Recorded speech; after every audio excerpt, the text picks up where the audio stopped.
దేవునికి మహిమ కలుగును గాక. కూడి వచ్చిన అందరికీ వందనాలు. సామెతలు 18వ అధ్యాయం 14వ వచనం వరకు అయిపోయింది. 14వ వచనంలో ఏం చూసాం?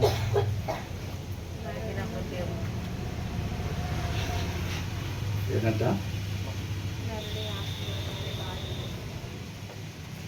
శరీరానికి అనారోగ్యం వచ్చినా కానీ పర్వాలేదులే, కానీ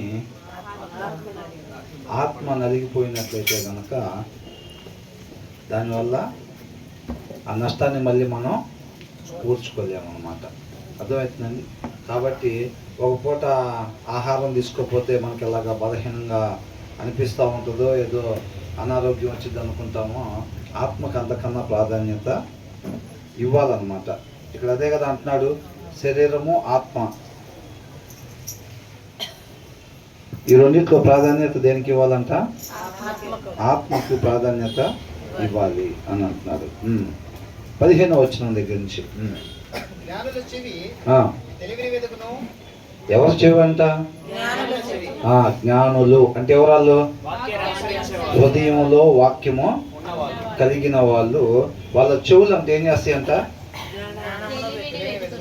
తెలివిని వెతుకుతూ ఉంటాయి. ఏది పడితే అది ముచ్చట్లు చెప్తా ఉంటే వాళ్ళు అక్కడ కూర్చొని టైంపాస్ చెయ్యలేరు వాళ్ళు. అర్థమవుతుందండి. వాళ్ళు అలా చేయలేరు అనమాట. వాళ్ళు అక్కడ ఉండబుద్ధి అవ్వదు వాళ్ళకి. జ్ఞానం ఉన్న చోటనే ఆ జ్ఞానవంతుని యొక్క చెవులు ఉంటాయి అన్నమాట. ఆ నిత్య జీవానికి సంబంధించిన దేవుని చిత్తాన్ని నెరవేర్చేయి, క్రీస్తుని పోలి జీవించడానికి ఉపయోగపడే మాటలు ఏవైతే ఉంటాయో, ఆ జ్ఞానపు మాటలు ఎక్కడైతే దొరుకుతాయో ఆ జ్ఞానవంతుడి యొక్క చెవులు అక్కడికి చేరుకుంటూ ఉంటాయి అన్నమాట. అర్థమవుతుందండి. జ్ఞానం లేదని అనుకోండి అంటే ఏంటి? హృదయంలో వాక్యం లేకపోతే గనక, ఎక్కడైతే గనక జ్ఞానం లేని ముచ్చట్లు ఉంటాయో వాళ్ళు అక్కడికి వెళ్తారన్నమాట. అదే కదా అంటున్నారు, ద హార్ట్ ఆఫ్ ద, ఇంకా తర్వాత ఏమంటున్నారు? వివేకం గల మనస్సు తెలివిని సంపాదించు. వివేకము కలిగిన మనస్సు. ఇక్కడ ఏమని ఇచ్చారంటే the heart of the discerning అని అంటున్నాడు. The heart of the discerning అని అంటే వివేకము కలిగిన హృదయము. హార్ట్ అంటే ఏంటి? హృదయం. అవునా? The heart of the discerning acquires knowledge అని అంటున్నాడు అనమాట. అంటే జ్ఞానాన్ని సంపాదించుకునేది తెలియగల హృదయం. ఉండాల్సిన రీతిగా ఉండే హృదయం అంటే దేన్ని సంపాదించుకునేది అంట? జ్ఞానాన్ని సంపాదించుకునేది అనమాట. ఏది పడితే అది అట్లా పెట్టుకోదు. వాక్యం లేకుండా అలా ఊరికినే ఉండదు. ఇప్పుడు వివేకం లేని హృదయం ఏం చేసిద్ది? వాక్యం చదవాలి అని అనుకుంటా ఉండిద్దా? అలా అనుకోదు. వివేకం కలిగిన హృదయమే వాక్యం చదవాలి. ఆ మాట ఉంటేనే దాని ప్రకారం మనం నడవగలుగుతాం. అడ్రస్ తెలిసిన ఆయనకే కాబట్టి ఆయన మన హృదయంలో పెట్టుకుంటే, మన ఎందుకోసం మనం సృష్టించుకున్నాడు దేవుడు, ఆ ప్లేస్లకి దేవుడు అయిన వాక్యమైన దేవుడు మనల్ని నడిపిస్తూ ఉంటాడు. ఆ వాక్యమైన దేవుడిని మనం హృదయంలో పెట్టుకోలేదు అనుకోండి, మనం ఏం చేస్తాం? ఒకదాని కోసం సృష్టింపబడతాం, ఇంకేదేదో చేస్తూ ఉంటాం, ఎక్కడెక్కడికో వెళ్తూ ఉంటాం, ఏదేదో మాట్లాడుతూ ఉంటాం అన్నమాట. అది అడ్రస్ తెలిసిన ఆయన్ని నిత్యం మన హృదయంలో పెట్టుకున్నాం అనుకోండి, ఆయన ఏం చేస్తాడు? మనం దేనికోసం వచ్చాం, ఎక్కడెక్కడ ఎవరితో ఏం మాట్లాడాలి, ఎవరి దగ్గర ఏ ప్రవర్తన కలిగి ఉండాలని ఆయన ఉద్దేశం కలిగి ఉన్నాడో ఆ ప్రదేశానికి చక్కగా ఆయనే నడిపిస్తూ ఉంటాడు అనమాట. వివేకం కలిగిన హృదయం అంట. జ్ఞానం ఎలా వచ్చిందంట? The heart of the prudent acquires wisdom అని ఇచ్చాడు, పొసెసెస్ విజ్డమ్ అని ఇచ్చాడు, గెటెత్ నాలెడ్జ్ అని ఇచ్చాడు, పర్చేజెస్ డిస్క్రిషన్ అని అంటాడు. పర్చేజెస్ అంటే కొనుక్కోవటం. ఏం చేస్తారంటే దేవుడి కృపను బట్టి మనకి ఇచ్చిన సమయాన్ని వాళ్ళు ఏం చేస్తారంటే ఆ సమయాన్ని పెట్టుబడిగా పెట్టి ఆ జ్ఞానాన్ని వివేకాన్ని కొనుక్కుంటారంట. ఏం చేస్తారు? ఒక గంట సేపు దేవుడి పాదాల చెంత కూర్చుంటే, అంటే ఇప్పుడు వాక్యం చదవటానికి కూర్చున్నాం అనుకోండి, అప్పుడు అక్కడ సారాంశం తీయగలుగుతామా లేదా? అవునా? మనం పోయినసారి అనుకున్నాం లంకి బిందెలు ఇక్కడ ఉన్నాయని అంటే చక్కగా పొలుగు తీసుకొని తవ్వుతూ ఉంటారు. అది గంట సేపు అయినా సరే, ఈ చేతికి బొబ్బులు వచ్చినా సరే పొలిగి ఈ చేతిలోకి మార్చుకొని తవ్వుకుంటూ ఉంటారు ఆ నిధి కోసం. అదే వాక్య సారాంశం అదేమిచ్చింది? మహా అయితే ఈ లోకంలో కొంతకాలం ఉండిపోయే వస్తువులు ఇచ్చింది, అంతేగా. ఆ బంగారం తీసుకెళ్ళినా, డబ్బు తీసుకెళ్ళినా ఈ లోకంలో ఉండిపోయే కొంతకాలం ఉండిపోయే వాటిని కొనుక్కోవచ్చు అంతే. కానీ శాశ్వత జీవాన్ని ఇచ్చిద్దా? ఇవ్వదు. డబ్బు ఇవ్వదు, బంగారం ఇవ్వదు, ఏది కూడా ఇవ్వవు. అలాంటి దాన్ని ఇచ్చేది వాక్య సారాంశం అన్నమాట. కాబట్టి మనం ఒక గంట సేపు వాక్యం చదువుతున్నాము అని అంటే అక్కడ కూర్చొని ఏం చేస్తున్నట్టు మనం దాని సారాంశాన్ని తీస్తున్నాం, తవ్వుతున్నాం అన్నమాట. ఈ వివేకవంతులు ఏం చేస్తారంటే దేవుడు కృపను బట్టి ఇచ్చిన సమయం ఆయుష్లో ఒక గంట సేపు ఖర్చు పెట్టి, అర్థమవుతుందండి, ఒక గంట సేపు ఖర్చు పెట్టి వాళ్ళ జ్ఞానాన్ని కొనుక్కుంటారంట. కొనుక్కోవటం అని అంటే అక్కడ కూర్చొని ఒక గంట సేపు కూర్చొని కేటాయించి ఆ సమయాన్ని ఖర్చు పెడతారు. వాళ్ళు సమయాన్ని ఖర్చు పెట్టి ఆ సారాంశాన్ని పొందుకుంటూ ఉంటారు అన్నమాట. వాళ్ళ దగ్గర ఉన్న డబ్బులు, కొంతమంది చూడండి విచ్చలవిడిగా డబ్బులు వస్తే ఏదో ఈ లోక సంబంధంగా ఏవైతే ఉంటాయో వాటికి ఖర్చు పెడుతూ ఉంటారు. కొంతమంది చూడండి వాళ్ళ దగ్గరికి డబ్బులు వచ్చినాయి అనుకోండి, ఇప్పుడు ఇలాగ ఏదన్నా ఇన్స్ట్రుమెంట్స్, దేవుడిని మహిమపరిచే ఇన్స్ట్రుమెంట్స్, లేకపోతే వాటికి సంబంధించిన బుక్స్, రిసోర్సెస్ ఏవైతే ఉంటాయో అలాంటివి కొనుక్కోవటం కానివ్వండి, లేకపోతే ఏదో ఒకటి ఇప్పుడు ఇక్కడి నుంచి అక్కడ దాకా వెళ్ళి పలానా దైవజనులు వస్తున్నారు, ఇట్లాగా ఆయన ఎంతో లోతుగా సారాంశాన్ని ధ్యానించగలిగిన ఆయన అనుకోండి, పలానా దగ్గరికి వస్తున్నాడు అంటే వీళ్ళు ఛార్జీలు పెట్టుకుని అంత దూరం వెళ్ళి ఆ వాక్యాన్ని విని రావటం, ఇలాగా వాళ్ళు ఖర్చు పెట్టుకుని చేస్తారనమాట. అవునా? వాళ్ళ సమయాన్ని ఖర్చు పెడతారు, వాళ్ళ ధనాన్ని ఖర్చు పెడతారు, వాళ్ళ శక్తిని కూడా ఖర్చు పెడతా ఉంటారు. దేనికోసం?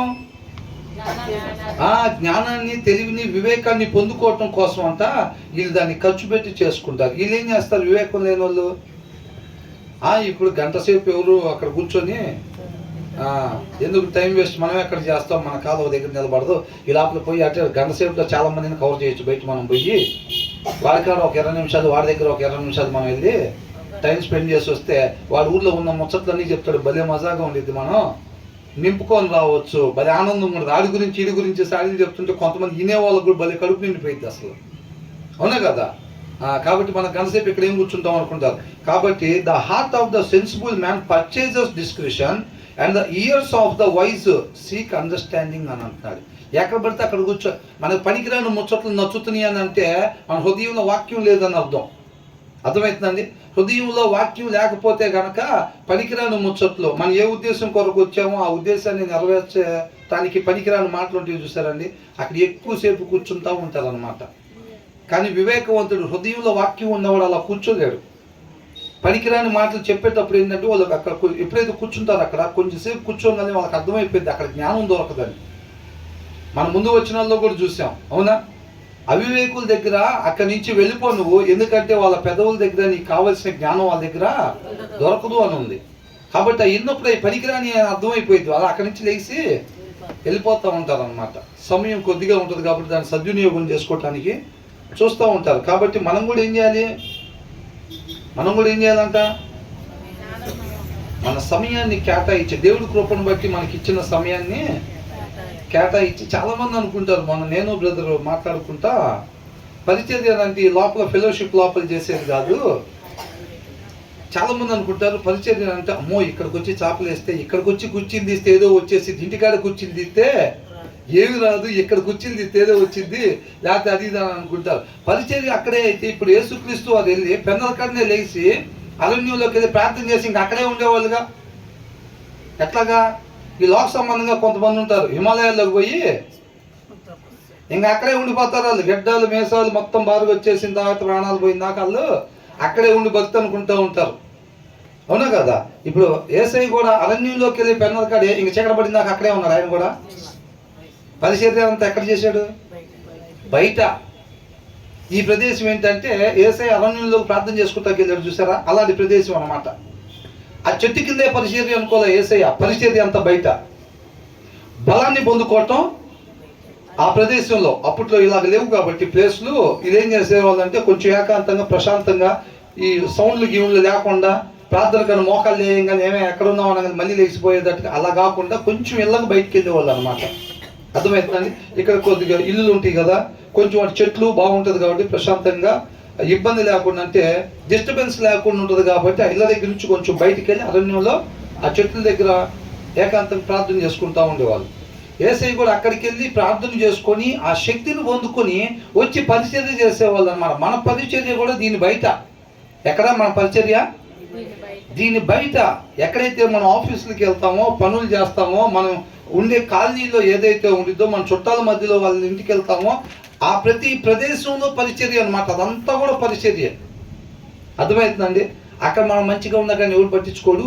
దీని లోపల కానీ మనం మంచిగా ఉండి అది చదివి ఇది చదివి చక్కగా పద్ధతిగా నడిచి పద్ధతిగా కూర్చుంటే దేవుడు వాటిని బట్టి మార్కులు వేస్తూ ఉంటాడు. అది వేరు ఇది వేరు కాదండి, అసలు మెయిన్ ప్లేస్ అది. అర్థమవుతుందండి? మెయిన్ ప్లేస్ అది. ఆ ప్లేస్ మన లోకానికి వెలుగుగా ఉప్పుగా ఉండటానికి మనం పెట్టాడు. అర్థమవుతుందా? కాబట్టి ఫెలోషిప్గా ఇప్పుడు ఇక్కడ ఉండి మనం ఏం చేయాలని ఇక్కడ ఆహారం పొందుకుని దాన్ని మనం బయట ఆ వెలుగును ప్రకాశం చేసేవారుగా ఉండాలన్నమాట. కాబట్టి మన సమయాన్ని మనం కేటాయించేవారిగా వివేకం కలిగిన హృదయం కలిగి మనం ఉండాలి. అంతే తప్ప హృదయంలో వాక్యం లేకపోతే మాత్రం మనం ఎవరు ఏది చెప్తున్నా కానీ అవి పనికిరాని ముచ్చట్లను కూడా తెలియని పరిస్థితి ఉండిద్ది. అంత టైం వేస్ట్ చేసుకునే వారంగా ఉంటాం. 16 వచనం ఏమంటున్నారు? ఒకడు ఇచ్చు కనుక వానికి వీలు కలుగు చేయను, అది గొప్పవారి ఎదుటికి వాని రప్పించును. ఎక్కడికి రప్పించిద్దంట? ఇవాళ బెదర్ ఆఫీస్లో చాలా మంది బెదర్ వర్క్ చేసే దగ్గర ఉన్నారు కదా. ఇవాళ నేను ఇక్కడ ఎందుకున్నా?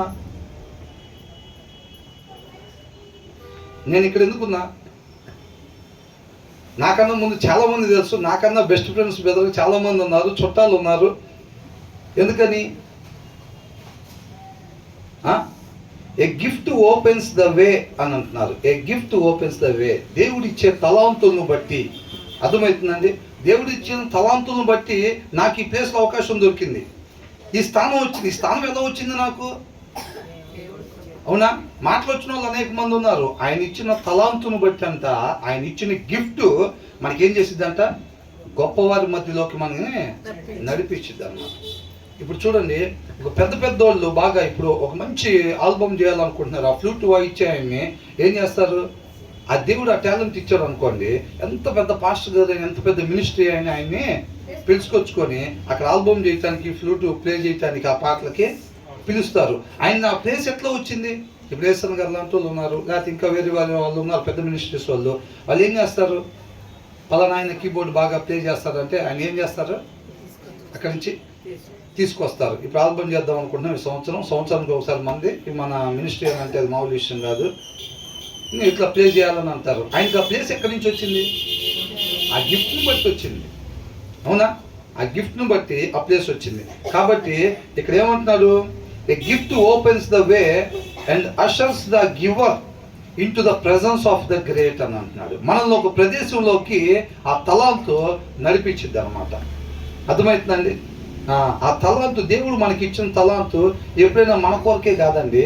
దేవుడు మనకి ఇచ్చిన తలాంతు ఇతరుల కొరకు, మిగతా వాళ్ళందరికీ ఉపయోగపడే దానికోసం. ఇప్పుడు ఫెలోషిప్లో దేవుడు ఏం చేస్తాడంటే, కాపరి గిఫ్ట్ ఉండిద్ది, ఇప్పుడు చెప్పే వాళ్ళకి చెప్పే గిఫ్ట్ ఉండిద్ది, ప్రార్థన చేసే వాళ్ళకి ప్రార్థన గిఫ్ట్ ఉండిద్ది, పాటలు పాడే వాళ్ళకి పాటల గిఫ్ట్ ఉండిద్ది.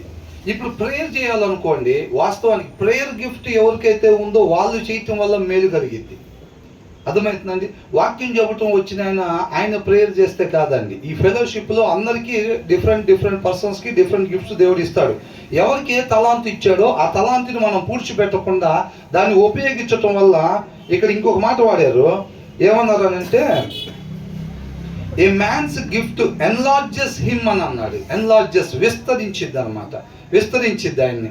ఏం చేసిద్ది అంటే, ఒక మంచి ప్లేస్లోకి ఆయన్ని నడిపించిద్ది. And seats him among princes అని ఇచ్చాడు. అది మంచి ప్లేస్లోకి నడిపించింది. ఆ ప్లేస్లోకి వెళ్ళిన తర్వాత దాన్ని బ్రైబరీ కోసం వాడకూడదు అని అంటున్నాడు. బ్రైబరీ అని అంటే లంచం. అర్థమవుతుందండి? దేవుడు కృపను బట్టి వచ్చింది ఆ గిఫ్ట్. గిఫ్ట్ అంటే ఏంటి? ఇప్పుడు మ్యారేజ్కి ఒకళ్ళు గిఫ్ట్ ఇచ్చారండి, ఒక ఓవెన్ ఇచ్చారో, లేకపోతే ఒక వాల్ క్లాక్ ఇచ్చారో, లేకపోతే ఒక ఏమంటారు డైనింగ్ సెట్ ఏదో ఇచ్చారో, లేకపోతే అట్లాంటి ఏదో ఫ్రేమ్స్ ఇచ్చారు. వాళ్ళకి ఎక్కడి నుంచి వచ్చినాయి? అయ్యి ఎవరో ఇచ్చారు. అవునా? అది ఒక మనిషి దగ్గర ఉండే గిఫ్ట్ అని అంటే, అది నా దగ్గర ఉన్న గిఫ్ట్ అంటే అది నాదా? నాకు ఒకళ్ళు ఇచ్చారు. ఎవరు? దేవుడు ఇచ్చాడు అన్నమాట. అవునా కదా? ఆ దేవుడు ఇచ్చిన గిఫ్ట్ని నేను బ్రైబరీకి వాడకూడదు అని అంటే, డబ్బులకి నేను బతికే దాని కోసం వాడకూడదు, లంచం కొరకు. దేవుడు నాకు చక్కటి స్వరాన్ని ఇచ్చారు. ఆ స్వరం దేనికి ఉపయోగించాలంటే, ఇతరులను ఒక మెట్టు పైకి లాగటానికి. ఇప్పుడు నేను ఇక్కడ ఉన్నాను, దీనిపైన ఉన్నా. ఎవరన్నా ఇప్పుడు ఒక పెద్ద ఆవిడ వచ్చింది, ఒక పెద్ద ఆవిడ రాగానే వాళ్ళు ఇది ఎక్కలేరు కదా, ఇంకొద్ది హైట్ ఉంది అనుకోండి, నేనేం చేస్తా? చేయి పట్టుకొని చెయ్యి పట్టుకొని పైకి లాగుతాను. ఆత్మీయతలో మిగతా వారిని అట్లాగా పైన ప్రదేశానికి లాగటానికి, మరికొద్దిగా దేవునికి దగ్గరగా తీసుకురావటానికి, వెలుగులోకి సత్యంలోకి నడిపించటానికి ఈయన గిఫ్ట్ ఉపయోగపడాలి. అర్థమవుతుందండి? నాకు చక్కటి స్వరం దేవుడు ఇవ్వగానే ఆ పాట, ఇప్పుడు నాకు రాసే తలాంతు ఇచ్చాడు అనుకోండి దేవుడు, నేను ఆ పాట రాయటం ద్వారా ఏమవుతుందంటే ఆ పాట విన్న వాళ్ళకి నిజంగా అది సత్యం, మన సత్యానికి దూరంగా ఉంటున్నాం, దేవుడికి ఇవ్వాల్సిన స్థానం మనం ఇవ్వట్లేదు అని ఆ పాట ద్వారా తెలుసుకోవాలి మిగతా వాళ్ళు. అర్థమవుతుందండి? ఆ పాట ద్వారా ఏమవ్వాలంట? సత్యాన్ని తెలుసుకోవాలి, దేవుణ్ణి తెలుసుకోవాలి. వాళ్ళు 2 అడుగులు ముందుకే వేసేటట్టుగా అది ఉపయోగపడాలి ఆ తలాంతు. అంతేలే కానీ ఇక్కడ ఎవరికి లేదు, దేవుడు నాకు ఆ రాసే తలాంతు ఇచ్చాడు పాట, కాబట్టి నేను పాట రాయాలంటే 50,000. ఏంటంట? నేను పాట రాయాలంటే 50,000. అది మీ దగ్గర ఎవరి దగ్గర లేదు కదా, అవునా? నాకు పాట పాడటానికి మంచి స్వరం ఇచ్చాడు దేవుడు, మంచి స్వరం ఇచ్చాడు. అది నాకు దేవుడు ఇచ్చిన గిఫ్ట్ అని నాకు తెలుసు, మిగతా వాళ్ళకు కూడా అర్థమవుతుంది. కాబట్టి మీ దగ్గర ఎవరి దగ్గర అది లేదు, దేవుడు నాకు ఇచ్చాడు. కాబట్టి నేను పాట పాడాలంటే 50,000. అవునా? నేను ఒక మెసేజ్కి వచ్చి చెప్పాలంటే 50,000. నేను ఇంకోటి చేయాలని, నేను ప్రార్థన చేయాలంటే దేవుడు నాకు ఆ గిఫ్ట్ ఇచ్చాడు, హీలింగ్ గిఫ్ట్, ప్రేయర్ గిఫ్ట్ ఇచ్చాడు. కాబట్టి నేను ప్రేయర్ చేయాలంటే 50,000. అట్లా మనం బ్రైబరీ కోసం దాన్ని ఉపయోగించకూడదు. ఇతరులను సత్యంలోనికి నడిపించాలి అని అంటే వారిని వెలుగులోనికి నడిపించడానికి ఆ తలాంతును మనం ఉపయోగించేవారుగా ఉండాలన్నమాట. ఒక 100 మందిలో ఒకరికి దేవుడు ఆ తలాంతు ఇచ్చాడు అని అంటే ఆ మిగతా 99 మందిని ఆ విషయంలో ముందుకు నడిపించే దానికోసం అది ఉపయోగించాలని ఉందన్నమాట. అర్థమవుతుందండి? అందుకోసం దేవుడు ఆ ప్రదేశానికి నడిపిస్తున్నాడు. ఆ తలాంతును బట్టి వాళ్ళకి అక్కడ, ఇప్పుడు కొంతమంది సింగర్స్ని పిలుస్తారు కదా, పెద్ద మీటింగ్స్ పెడతారు. పెద్ద మీటింగ్స్ని పెట్టి మనం పాటలు పాడే వాళ్ళు కూడా ఉండాలి, పలానా వాళ్ళు మంచి టాలెంట్, దేవుడు మంచి స్వరం ఇచ్చాడు వాళ్ళకి, వాళ్ళిద్దరిని కూడా పిలుద్దాం మనం అనుకుంటారు. అవునా? అంతమందిలో లేని టాలెంట్ ఈయనకి ఇచ్చారు, వీళ్ళిద్దరికి ఇచ్చారు అని అంటే వీళ్ళు అక్కడికి వచ్చి పాడేటప్పుడు ఏం చేయాలని అంటే వాళ్ళందరిని కూడా ఆ విషయంలో వాళ్ళందరినీ కూడా సత్యం వైపుకి నడిపించే దానికోసం నన్ను ఉపయోగించాలి తప్ప వీళ్ళు బతుకు తెరువు కోసం ఇంకొంచెం బంగ్లాలో వేసుకోవటం కోసం దాన్ని ఉపయోగించకూడదు అని చెప్పి రాయబడతా ఉందన్నమాట. అర్థమవుతుందండి?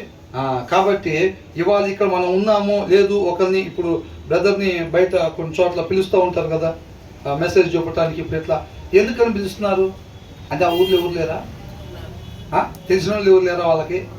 ఆ గిఫ్ట్ను బట్టి, అవునా, ఆ తలాంతును బట్టి అనమాట. ఆ తలాంతుని మనం దేని కొరకు ఉపయోగించాలంటే మిగతా వారిని సత్యంలోకి నడిపించే దానికోసం మనం ఉపయోగించాలి తప్ప దాన్ని లంచం కింద, మన బతుకు తెరువు కింద దాన్ని మనం ఉపయోగించకూడదు. కాబట్టి వాక్యం చెప్పటం వచ్చిన వాళ్ళు దాన్ని ఉపయోగించుకొని ఎదగాలని చూడకూడదు, పాడటం వచ్చిన వాళ్ళు దాన్ని ఉపయోగించుకొని ఎదగాలి. మిగతా వాళ్ళకి ఎవరికి లేదు, మన దగ్గరే ఉంది కాబట్టి దానికి డిమాండ్ ఎక్కువ ఉంది, ఇంత పెంచాలి మనం. అర్థమవుతుందండి? అలాగే మనం దాన్ని ఉపయోగించకూడదు అని అంటున్నాడు. ఆ తర్వాత ఏమంటున్నాడు? దేవుడు ఆ ప్రదేశంలోకి మనల్ని నడిపించేది అందుకు. అంత పెద్ద మీటింగ్ పెట్టి ఇద్దరు సింగర్స్ని పిలిచారు అని అంటే వాళ్ళందరినీ కూడా ముందుకు నడిపించే విషయంలో, ఆత్మీయతలో ముందుకు నడిపించే విషయంలో ఆ ప్రదేశానికి దేవుడు మనల్ని నడిపించాడు. అదే వాళ్ళకి ఆ టోన్ లేదనుకోండి, ఆ రాసే ఇది లేదనుకోండి, ఇప్పుడు పెద్ద మినిస్ట్రీ సంవత్సరానికి ఒకసారి పాటలు రాస్తారు, మరి రాసే ఆయన పిలుస్తారా లేదా? ముందు నుంచే ఒక 3 నెలల ముందు నుంచే మనకి రాయాలి, ఇట్లాగా మంచి పాటలు రాయాలి అది అని పిలుస్తారు. ఆ గిఫ్ట్ ఆయనకి ఇచ్చారు కాబట్టి ఆయన ఎక్కడి నుంచో తీసుకొస్తారు. ఆయన ఎక్కడి నుంచో తీసుకొచ్చి ఇలాంటి వాళ్ళు ఆయన్ని కూర్చోపెట్టి నువ్వు చేయాలి కంపల్సరీగా, నువ్వు చేస్తే బాగుంటుంది అని ఎందుకంటాను. ఆ స్థానం ఎందుకు వచ్చింది ఆయనకి? ఆ గిఫ్ట్ను బట్టే వచ్చిందని. ఆ ప్రదేశానికి ఆ గిఫ్ట్ నడిపించింది వారిని. అర్థమవుతుందండి? కాబట్టి మన బ్రైబరీ కోసం కాకుండా, లంచంగా మనం బతకటానికి కాకుండా ఇతరులను సత్యంలోకి ఆత్మీయతలోకి నడిపించే దానికోసం దేవుడు మనకి ఇచ్చిన తలాంతుని ఉపయోగించేవారుగా ఉండాలి. కాబట్టి మన ఫెలోషిప్లో కావచ్చు, ఏ ఫెలోషిప్లో అయినా సరే దేవుడు ఎవరెవరికి ఏ తలాంతుల్ని ఇచ్చాడో ఒక కాపరిగా దాన్ని ఐడెంటిఫై చేసి, బ్రదర్ అంతకు ముందు కూడా నాతో చెప్తూ ఉండేవాళ్ళు, అన్న ఇట్లా దేవుడు ఇచ్చాడు కదా, ఆ తలాంతులు మనం ఐడెంటిఫై చేసి ఆ విషయాల్లో వాళ్ళని ఎంకరేజ్ చేయాలన్నా అని చెప్పి బ్రదర్ నాతో డిస్కషన్ చేస్తూ ఉంటారన్నమాట. అర్థమవుతుందండి? అది ఒక రైట్ ఫెలోషిప్ వెళ్ళాల్సిన విధానం అన్నమాట. అన్నీ ఒక్కరినే, నేను కాబట్టి కాకపోతే ఇక్కడ అన్నీ నేనే, పాటలు నేనే, ప్రార్థన నేనే, అవునా, వాక్యం చెప్పేది నేనే, నడిపింపు నేనే, అన్నీ నేనే, లేదా మా మిస్సెస్, లేదా మా పిల్లలు, అంతే. కొన్ని చోట్ల ఇక మిగతా వాళ్ళు లేరు. కొంతమందికి ఏంటి, అమ్మో పలానా వాళ్ళు బాగా పాటలు పాడతారంటే వాళ్ళకి అసలు ఇవ్వదు మైక్. పాస్టర్ గారి కన్నా ఒకవేళ గొంతు బాగుంది అనుకోండి, పాస్టర్ గారు పాట పాడేదానికన్నా ఇప్పుడు వేరే బ్రదర్ ఎవరో ఒక అతను ఆ ఫెలోషిప్లో ఆయనకి ఇస్తే స్వరం బాగుంది అనుకోండి, ఏమైంది పరిస్థితి? కొన్ని చర్చిలు ఏమైంది, ఆయన స్వరం బాగుంటమే ఆయన శాపం, అవునా? బాగోకపోతే పాటలు ఇచ్చేవాళ్ళే, ఆయన స్వరం బాగుండటం వల్ల ఏమైంది, ఆయనకి పాట ఎవరికి ఇచ్చిన, అవునా కదా? ఎవరన్నా కొంచెం చెప్పి వాక్యానికి ముందు ఒక 5 నిమిషాలు ఎవరికైనా చెప్తారని ఇచ్చారనుకోండి, ఎవరన్నా బ్రహ్మాండం చెప్తున్నారు అనుకో 5 నిమిషాల్లో, అమ్మ వాళ్ళకి మాత్రం ఇవ్వకూడదు. ఒకవేళ తర్వాత వాక్యం చెప్తే పాస్టర్ గారు వచ్చి, పాస్టర్ గారి కన్నా ముందు 5 నిమిషాలు చెప్పిన ఆయన బాగా చెప్పినట్టున్నాడే అని అనుకుంటారేమో అని చెప్పి, అది కానీ పాస్టర్ గారు కనిపించిందంటే ఏమైంది, రాదు ఇంకా, అట్లాగనమాట, అవునా కదా? కాబట్టి ఇప్పుడు తర్వాత ఏమంటున్నారు, వ్యాజ్యమందు వాదిపక్షం న్యాయంగా కనబడును, అయితే ఎదుటివాడు వచ్చిన వేట వాని సంగతి తేటపడును. ఫస్ట్ ఏం చెప్తారంట, వ్యాజ్యమందు వాదిపక్షము న్యాయంగా కనబడును. ఫస్ట్ ఒకరు కూర్చుంటారు, ఒక ఆయన వచ్చేసి ఏమన్నా అసలు అన్న ఏం జరిగిందంటే అన్న అసలు ఇట్లయిందన్న అట్లయిందన్న అట్లయిందంటే దాంట్లో నీ తప్పేముందిరా అని అంటారు. అంటే అదేనన్నా నేను చెప్పేది, వాళ్ళు నన్ను ఇట్లా అంటున్నారన్న, అసలు కొడతాను చూస్తున్నారన్న, అది ఇదన్న ఇదన్న అని అంటారు, అవునా? లేదు అసలు నీదే ఉందో దాంట్లో, బల్లెవాడు ఎవరు నేను మాట్లాడతాడు కూర్చోని అంటాడు, అవునా? తర్వాత వస్తాడు ఇంకొకడు, అవతలోడి. 2 వర్గాలు ఉంటారు కదా, ఇటు ఇటు ఇక్కడ ఉన్నానండి, 2 వర్గాల వాళ్ళు కదా, ఇద్దరి మధ్యలో కదా పోల్ జరిగింది.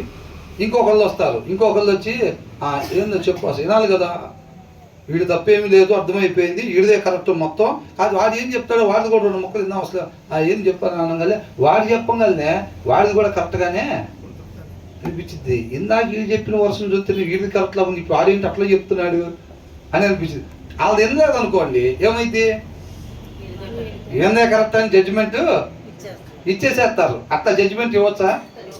అట్లా జడ్జిమెంట్ ఇవ్వకూడదు, అవునండి. చంపిన వాళ్ళు కూడా ఏమంటారు, ఏమండి నాకు తెలియదండి, అర్ధరాత్రి 12:30కి నేను అటు పోయే లోపలే అసలు అట్లాగా పడిపోయి ఉందండి, కత్తి ఇట్లా గుచ్చుకొని ఉంది, అది ఇది అని చెప్పేసేస్తారు. అవునా పాపం వీడికేం తెలియదు, అమ్మాయి ఇప్పుడు వీళ్ళు పోయేసరికి నాకు ఉందంట కాబట్టి వీడు తప్పలేదని అనుకుంటారు. అప్పుడు క్రాస్ ఎగ్జామినేషన్ లాయర్ ఎప్పుడైతే లేచి అంత బాగానే ఉంది కానీ 12:30కి నువ్వు అటెందుకు వెళ్ళావు అంటాడు. 12:30కి నువ్వు అటెందుకు వెళ్ళావు, మీ ఇల్లు ఎక్కడ, ఇవన్నీ అడిగినప్పుడు నిజంగా వీడు ఎందుకు వెళ్ళేటట్టు, అవునా? చాలా మంది మనం బయట చూస్తూ ఉంటే ఆయన అంతా రాత్రి చంపేశారంట, పొద్దున ఒక ఆయన చూసేసరికి అదే సార్ పడిపోయి ఉన్నారు, తలకాయ దెబ్బ తగిలింది, చచ్చిపోయాడు అని అన్నారంట. ఈయన ఫోన్ చేసి ఏమండి ఇట్లా అయిందని అన్నారంట. అయ్యో పాపం అసలు నువ్వు భలే సహాయం చేసేవయ్యా అని అంటారు. తర్వాత ఒక ఆయన వచ్చి క్రాస్ ఎగ్జామినేషన్ చేయగానే ఆయన వీడెందుకు వెళ్ళాడు ఆ టైం కట్టు అని అంటప్పుడు డౌట్ వస్తుందా లేదా, నిజంగానే వీడెందుకు వెళ్ళాడు ఆ టైంకి, ఆయన పడిపోయాడు అక్కడ వీడికడ తెలుసు, ఈయన ఫస్ట్ ఆయనకి ఎందుకు ఫోన్ చేశాడు, ఇదే కదా క్రాస్ ఎగ్జామినేషన్ అంటే. తీరా మొత్తం ఎంక్వైరీ చేస్తే ఏం తెలియదంట, అసలు అనిపించింది ఆయనే, అర్థమైందా? ఫస్ట్ ఆయన క్యాషీట్ వినంగానే ఏమనుకుంటారు, బోన్లో ఒక నిలబడి చెప్పగానే మొత్తం మిస్టర్ పర్ఫెక్ట్ లాగానే ఉండిద్ది. అప్పుడే జడ్జిమెంట్ ఇచ్చేసామనుకోండి, అది తప్పుడు జడ్జిమెంట్ అంట. క్రాస్ ఎగ్జామినేషన్ జరగాలంట. ఎప్పుడైనా ఎగ్జామ్ జరిగితే మనకు కూడా ఏమనిపించింది అంటే, ఒక సిచ్యువేషన్ చూడంగానే మన ముందు ఎట్లయితే బాగుంటుంది అనుకుంటా, ఇట్లా చేస్తే బాగుంది అనిపించేసిద్ది ఎమ్మటే.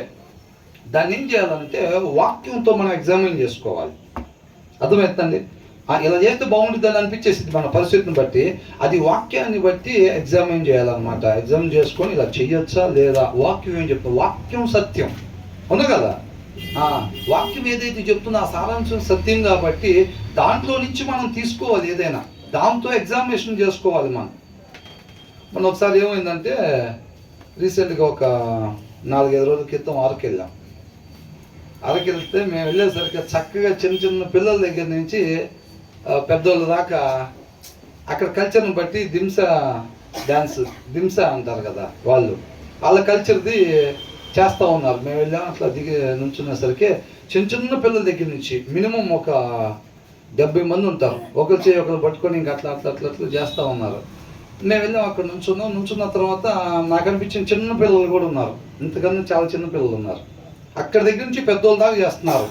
అక్కడ అది ఒక అలవాటుగా చేస్తూ ఉంటే ఇంకా చూసి నాకు కూడా అదే భలే అనిపించింది. ఇది ఇక్కడ ఇలా కల్చర్ లాగా ఉంది. ఈ టూరిస్టులుగా వచ్చిన వాళ్ళందరూ కూడా ఏం చేస్తున్నారు అని అంటే ఆ కంటిన్యూషన్ వెనకాల ఉన్నారు కదా మిగతా వాళ్ళు చేయి పట్టుకొని వీళ్ళు కూడా జాయిన్ అవుతున్నారు, వీళ్ళు కూడా చేస్తున్నారు. తర్వాత అప్పుడు వచ్చిన వాళ్ళు జాయిన్ అవుతున్నారు, చేస్తున్నారు. అట్లా వెళ్తూ ఉంటే నేను కూడా వెళ్ళిపోయి అట్లా ఒక్కసారి నుంచొని ఒక 3 నిమిషాల్లో ఇది చూసి తర్వాత నేను కూడా క్రిస్టినా చేయి పట్టుకొని నేను కూడా వెళ్ళి అట్లా జాయిన్ అయ్యా. అట్లా జాయిన్ అయ్యాను. జాయిన్ అవ్వగానే ఆ పిల్లలు కదా, చిన్న పిల్లలు, కొత్త ముఖాలు కదా, ఏమంటే మా చేతిలో వదిలిపెట్టి వాళ్ళు వెళ్ళి ఇంకో చిన్నపిల్లలు చేయి పట్టుకున్నారు. చిన్నపిల్లలు చేయి పట్టుకున్నారు. అమ్మ నేను రానని చెప్పింది. సరే ఇద్దరం కలిసి బయటకు వచ్చాం. బయటకు వచ్చిన తర్వాత మోనిక అనింది, మా పక్కన వాళ్ళు కూడా వెళ్దాం అనుకుంటున్నారు, వీళ్ళు కూడా, మనం కూడా పెద్దవాళ్ళు వెళ్దామా అని. నాకు వచ్చి అక్కడ నుంచున్న తర్వాత ఇది వాక్యానుసారం కాదనుకుంటా, ఇది వాక్యానుసారం కాదు, ఇలా కల్చర్ కావచ్చు, ఇక్కడ విధానం కావచ్చు. మనం ఆ కల్చర్లో ఆ దినాన్ని ఇజ్రాయెల్కి చెప్పారు, మీరు వాళ్ళ కల్చర్లో మీరు ఆచరించొద్దు మీరు అని చెప్పారు కదా. అది దీంట్లో తప్పులేదని అనిపించలే, కానీ కాకపోతే ఇది వాళ్ళ కల్చర్ అయినా సరే మనం చేయకూడదు అట్లాగా అనుకొని అయిపోయాం. తర్వాత తను ఎప్పుడైతే పెద్దోళ్ళు మనం కూడా వెళ్దామా అంటే ఇది వాక్యానుసారం కాదనుకుంటా, అందుకనే వెళ్ళకుండా ఉంటే మంచిది అని చెప్పి ఇంకసారి ఇంకా వదిలే అనుకున్నాం. అట్లా ఒక్కొక్కసారి ఏమైందంటే ఆటోమేటిక్గా ముందుకి పోయే పరిస్థితి, మన ముందు ఉన్న పరిస్థితి ఏంటంటే ఇట్లా చేయొచ్చేమో అని అనిపించింది, కానీ వాక్యంతో మనం ఎగ్జామినేషన్ చేసుకోవాలన్నమాట. మామూలుగా చూస్తే దాంట్లో తప్పే ఉందని అనిపించింది. అవునా, పండు తింటాం తప్పే ఉంది అని అనుకుంటారు.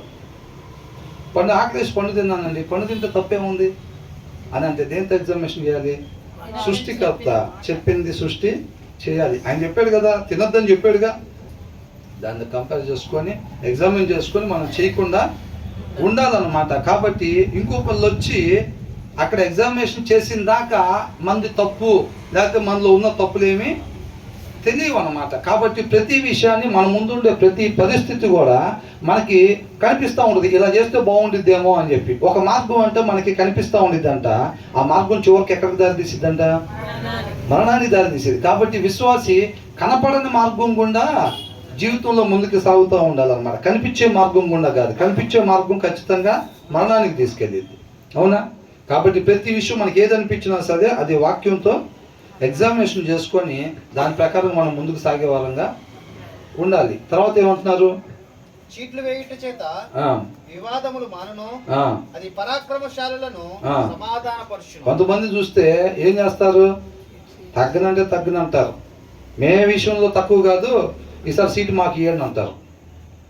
ఇంకొకళ్ళు ఉంటారు, వాళ్ళు కూడా ఏమంటారు? మేము కూడా 100 కోట్లు ఖర్చు పెడతాము, ఈసారి సీటు మాకే ఉండని అంటారు. పాత దాంట్లో కూడా చాలామంది అపోస్తులుగా 12 వాళ్ళు ఉండటానికి ఎంతమంది వచ్చారు? 2 వచ్చారు. 2 వస్తే ఆ 2లో ఎవరిని పెడదాం అనేది ఏం చేశారు? వీళ్ళు చీట్లు వేశారు అన్నమాట. అవునా? అసలు ఎవరి వల్ల ప్రాబ్లం అయిందని చెప్పి యోనా పడవలో ఏం చేశారు? చీట్లు వేశారు.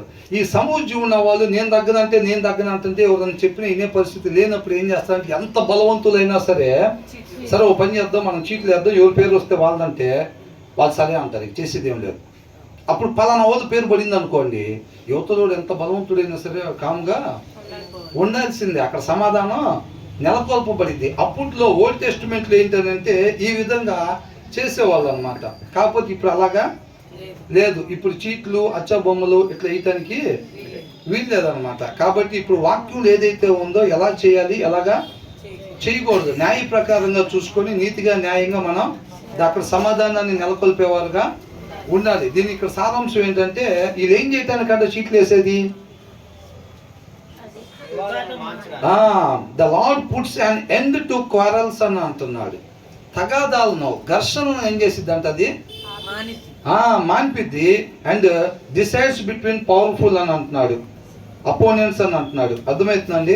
ఇక్కడ అంటారు సమాధానాన్ని నెలకొల్పే దానికోసం వాళ్ళ ఘర్షణలను వీటిని కలహాల్ని మాన్పేటట్టుగా చేస్తున్నారు అని అంటాడు. అంటే మనం కలహాల్ని చెలరేగేటట్టు చేయాలా, లేకపోతే సమాధానాన్ని నెలకొల్పేటట్టు ఉండాలా?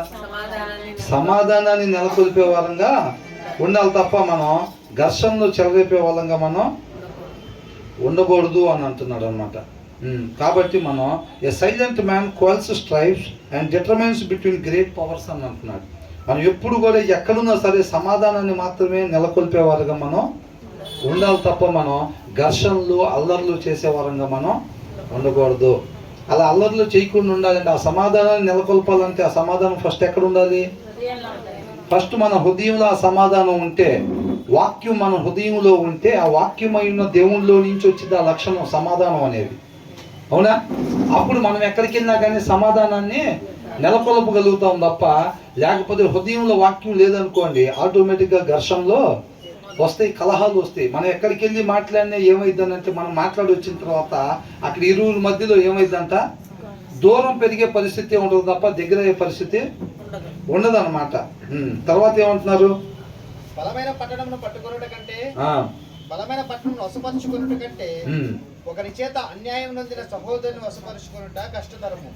ఏం చేయాలంటే నిన్ను వల్లే నీ పొరుగు వారిని ప్రేమించాలి, అనేక మంది ఆత్మల్ని సంపాదించాలి.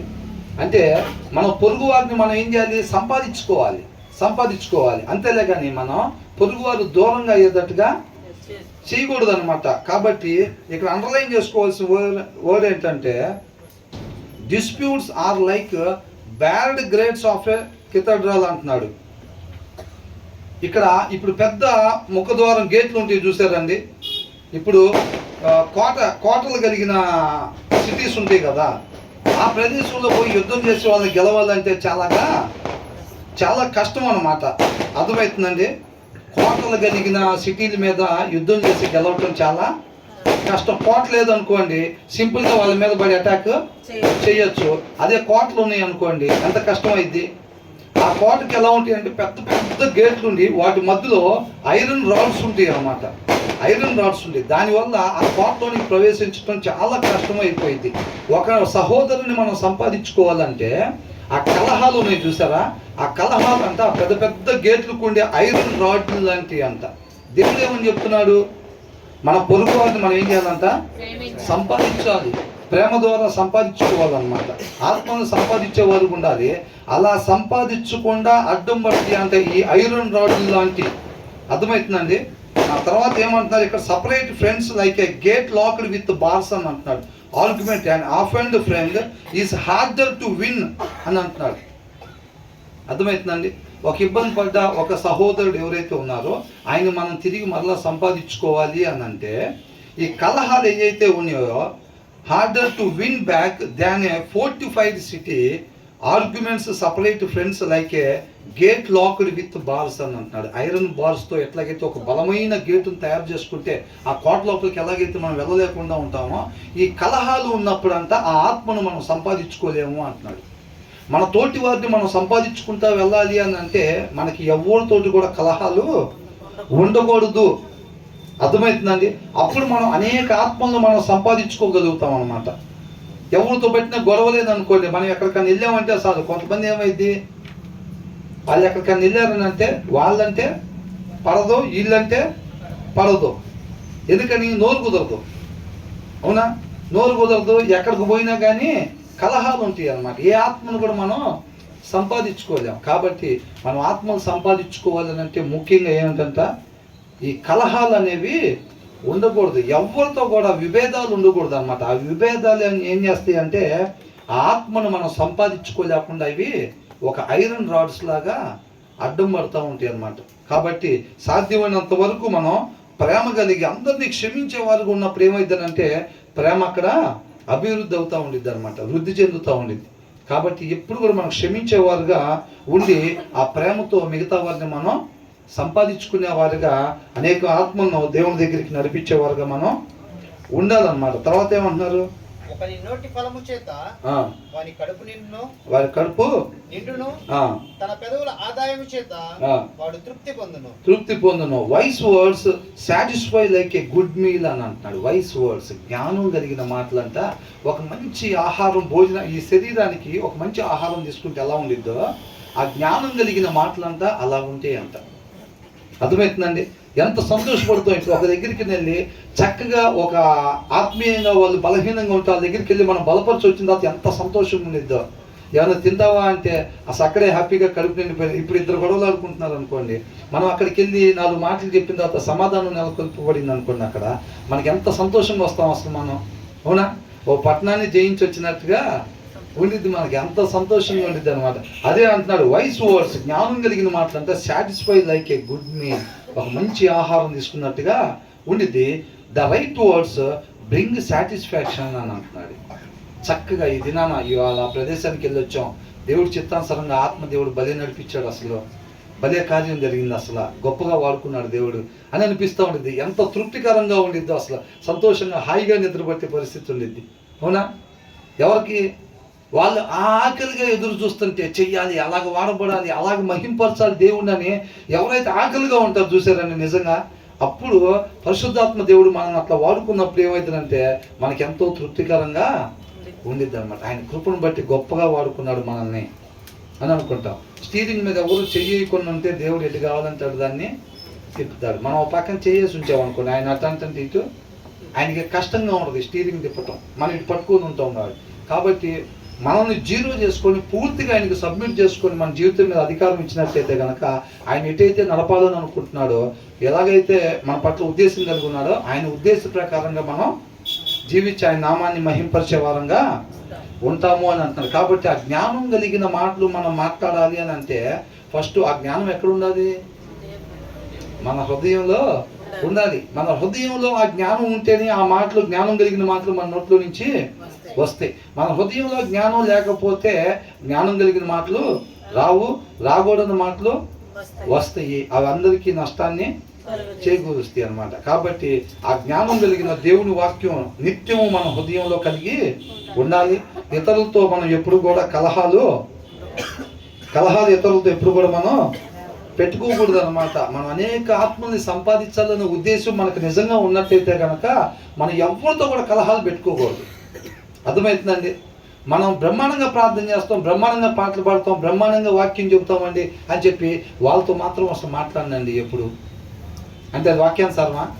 దేవుడు అంటున్నాడు నిన్ను వదే నీ పొరుగు వారిని ప్రేమించమంటున్నాడు. అంతే తప్ప నేను వాళ్ళతో మాట్లాడను అని అంటే వాక్యానికి విరుద్ధంగా మనం ఉంటున్నట్టుగా. ఆయన ప్రేమించమంటున్నాడు, మాట్లాడమంటున్నాడు, ఓదార్చమంటున్నాడు, క్రియ చూపించమంటున్నాడు. నేను ఆయనతో మాట్లాడినని చెప్పి ఆ కనెక్షన్ కట్ చేసేస్తున్నాం. మనం కనెక్షన్ కట్ చేయటం, ఒకరితో మాట్లాడకపోవటం అనేది అది వాక్యానికి విరోధం అన్నమాట. నువ్వు ఎన్ని పాటలను పాడు, ఎంత ప్రార్థన అన్నా చేయి, ఎంత వాక్యం అన్నా చెప్పు, అది దేవుడికి ఇన్నసొంపుగా ఉండదు అనమాట. కాబట్టి అని అంటున్నాడు నువ్వు అర్పణించేటప్పుడు, బలలో చేసేటప్పుడు కూడా నీ సహోదరుని కంట అక్కడ అద్భుతంగా ఉంటుంది.